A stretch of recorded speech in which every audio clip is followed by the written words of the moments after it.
देखिए दोस्तों, only for 3-4 days ही बच रहा है रिमेन फॉर्म को भरने के लिए। बिहार वासियों के लिए बिहार का फॉर्म है, जिसमें पहला फॉर्म है आपको दिया हुआ ऑफिस अटेंडेंट का है, जिसमें 3727 सीट है, फी है 135 महिला के 540 और देख लीजिए लास्ट डेट है 24 से 26 सितंबर। पेमेंट करने का अलग डेट रहता है, भरने का अलग डेट रहता है, लेकिन 26 तक समाप्त है। दूसरा है एडीओ बीपीएससी अधिकारी ग्रेड का 935, ग्रेजुएशन ही मांग रहा है, 100 रुपया ही फी है, लड़का हो या लड़की उससे मतलब नहीं है, 26 तक लास्ट डेट है। ठीक, बीएसएससी सीजीएल 4 का भी 1481 सीट है, महिलाओं का आरक्षण सब में है ही, आपको मालूम ही है। लास्ट डेट 24 से 26 सितंबर है, फी है 100 रुपया, फीमेल हो या मेल हो उससे कोई मतलब नहीं है, फी 100 रुपया। बात यह है कि दोस्तों ये तो आपको भर ही लेना है, जो नहीं भी पढ़ रहे उसको भी भरना है, बशर्ते कि थोड़ा सा पढ़ाई करना पड़ेगा। ध्यान दीजिए, छोड़ दिए थे 10-10 साल लग जाता है फॉर्म को आने में, 10-10 साल लगता है फॉर्म को आने में, अवसर मिला है क्योंकि है इलेक्शन। तो जुड़ जाओ इसमें, क्या पढ़ना है और क्या नहीं पढ़ना है। फोकस करता है लोग कि क्या पढ़ना है, गलत, क्या नहीं पढ़ना है इस पे फोकस कीजिए, क्योंकि ज्यादा चीजें नहीं पढ़ना है और उसमें घुसे हुए रहते हैं और कहते हैं कि सिलेक्शन नहीं हो रहा है। बशर्ते ध्यान दीजिए, 4-5 साल से तैयारी कर रहे हैं और नहीं होने का कारण है, इसलिए एक बार मेरा बात मानिए, आज सिर्फ 6 महीना समय दे दीजिए। देखिए पैटर्न में है जीके चाहे जीए, जिसमें करंट अफेयर 10 या 15 प्रश्न रहेगा,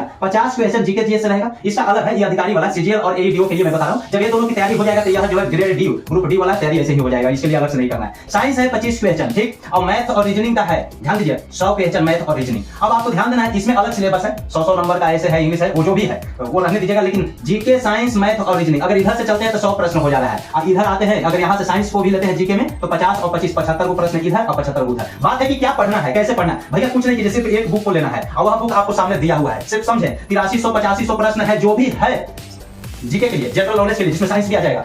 बिहार एसएससी में जो भी पूछा हुआ प्रश्न है 8300 प्रश्न है, उसको पढ़ जाओ। आपको एक चीज ध्यान दीजिए दोस्तों, पहले इधर से उधर भाग रहे हो, एक बार ये चीज कीजिए, वो किताब को ले लीजिए, साइड में लगा हुआ है किताब, ध्यान दीजिए और उसको ही बार बार पढ़िए। आपको मालूम है कि 50 क्वेश्चन में 8000 प्रश्न है, इसमें से क्या ये 50 को नहीं रहेगा, करंट को छोड़कर 40 को तो रहेगा ना, 30 को तो रहेगा ना, ठीक। साइंस 25 50 75 में से 55 को तो रहेगा ना, मान लीजिए 55 को रहा है। मैथ और रीजनिंग का भी एक साइड में लगा हुआ है, वो भी ध्यान दीजिए, उसको पीटीवाई है, समझे, उससे सब जो है चैप्टर वाइज है, आप उसको बना लीजिए, उससे आगे नहीं आएगा, ध्यान दीजिएगा। या प्लस में अगर ये एक बुक तो लेना है जो पीवाईक्यू वाला है, इधर भी पीवाईक्यू वाला है जीके के लिए, और बाकी मैथ रीजनिंग का अलग अलग बुक लेते हैं तो 2 बुक जो चैप्टर वाइज 30 टॉपिक है, सबको 1 बाय 1 बना लीजिए। मैं कहूंगा, गारंटी लूंगा कि आपका सिलेक्शन हो जाएगा। इससे ज्यादा मत पढ़िए, जो 83 जो 2 बुक है इसको तुम रटा मारिए, क्योंकि कभी कभी होता है बहुत पढ़ने के चक्कर में यही सिर्फ हम पढ़ेंगे, इससे जो आएगा वह नहीं छूटना चाहिए, समझे, सिलेक्शन पक्का हो जाएगा, समझे। इसलिए ज्यादा बुक के पीछे नहीं पढ़िए, पीवाईक्यू वाला 2 बुक है उसी पर फोकस कीजिए, और साथ साथ मैथ के लिए और रीजनिंग के लिए अलग अलग बुक ले लीजिए। और पीवाईक्यू मैथ वाला रीजनिंग वाला भी पीवाईक्यू जो पूछा हुआ है बिहार एसएससी में, वो सबको आप बना लीजिए। धन्यवाद, लेकिन फॉर्म को जाकर अप्लाई कर दीजिए, समझे कि नहीं।